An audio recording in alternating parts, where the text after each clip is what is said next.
We the people of India, having solemnly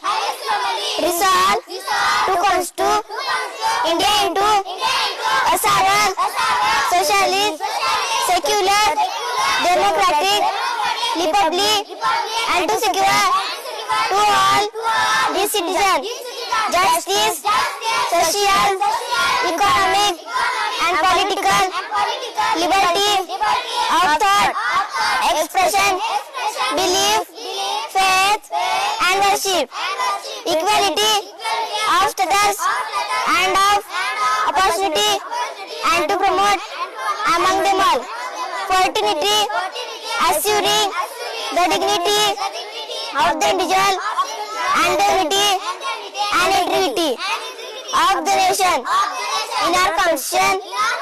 Assembly, this 26th of November 1949, do hereby adopt, enact, and give to ourselves this Constitution. Jai Hind,